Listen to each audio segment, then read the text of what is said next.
પાટીદાર સમાજ કે જે હર હંમેશા પોતાની એકતાથી પોતાના કાર્યોથી જાણીતો છે, પરંતુ આજે આ જ સમાજમાં ક્યાંક વૈચારિક ભેદભાવ છે તે જોવા મળી રહ્યા છે. એક તરફ છે પદ્મશ્રી મથુરભાઈ સવાણી કે જે સમાજને સુધારવા માટે થઈને સમાજના જે લોકો છે તેમનો અભિપ્રાય લઈ રહ્યા છે, સમાજને સુધારવાનો પ્રયાસ કરી રહ્યા છે.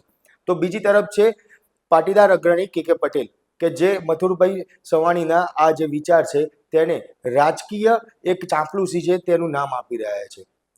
ત્યારે આ આખી ઘટનામાં મથુરભાઈ સવાણી સાચા કે પછી કે પટેલ કે જે આમનો વિરોધ કરી રહ્યા છે, શું છે આખી આ ઘટના તે બાબતે વાત કરીશું અમારા સ્પેશિયલ રિપોર્ટમાં. નમસ્કાર, લલકા ન્યૂઝ સાથે હું મયુર મેવાડા.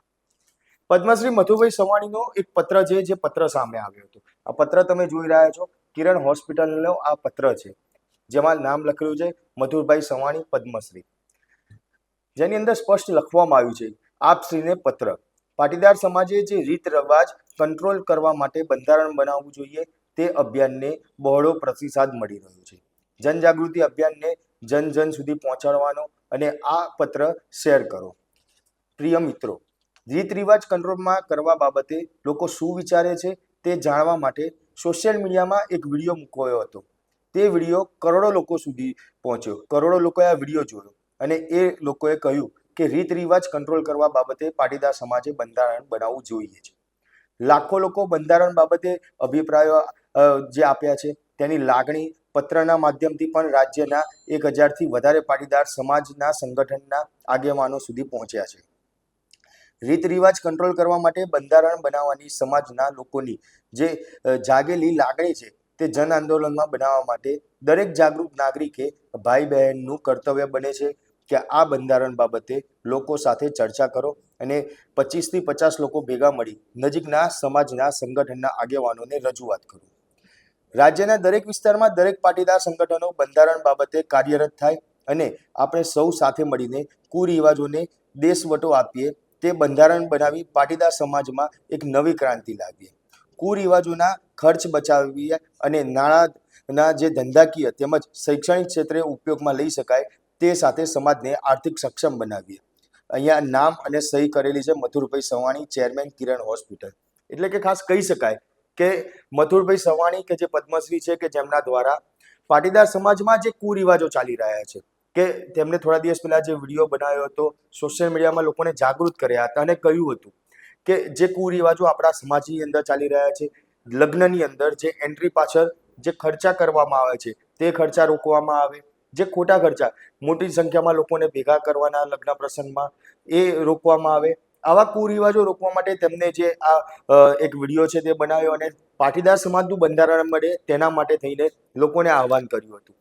ત્યારે આ જ આહવાનને જે પાટીદાર અગ્રણી કે પટેલ છે તેમના દ્વારા રાજકીય ચાંપલુસીનું નામ આપવામાં આવે છે, રાજકીય ચાંપલુસી તેમને ગણાવી રહ્યા છે.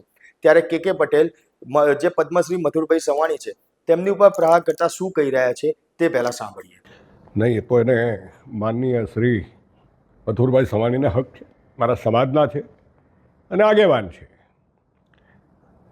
તો એને હક હોય. પણ સમાજને કઈ રીતે જોવો અને કઈ રીતે ચલાવવો એ આખી બાબત જુદી હોય છે. અમારો સમાજ નાનો તો છે નહીં અને અમારા સમાજને અનુલક્ષીને બીજા પાટીદારો બધા જે છે એ પણ અને બીજી જ્ઞાતિઓ છે એ પણ અમારા સમાજની સાથે ચાલે છે.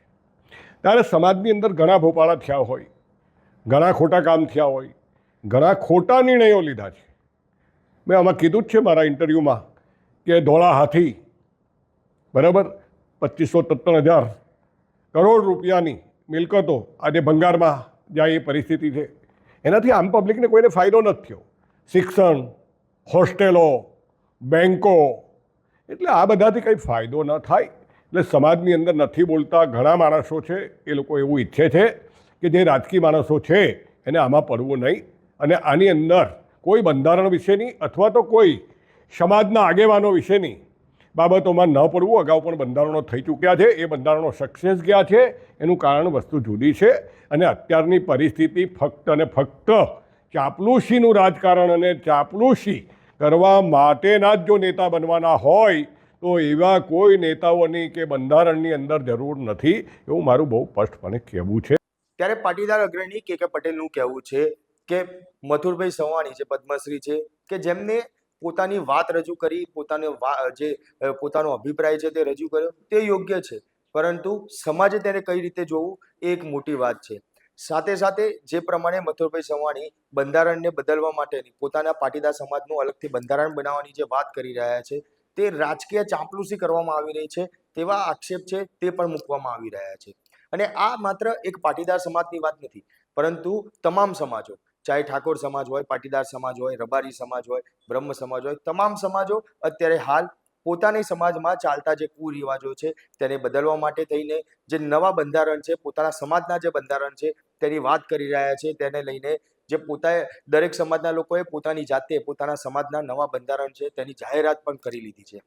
ત્યારે હવે સમાજના બંધારણને લઈને આગામી સમયમાં હજી કેવા ભડકા જોવા મળી રહ્યા છે તે આગામી સમયમાં જ ખ્યાલ આવશે. ત્યારે આ બંધારણ બાબતે તમારું શું માનવું છે તે કોમેન્ટ બોક્સમાં જરૂરથી જણાવો. સાથે જ અમારી લલકાર ન્યૂઝ ચેનલને લાઇક, શેર અને સબસ્ક્રાઇબ કરવાનું ભૂલશો નહીં.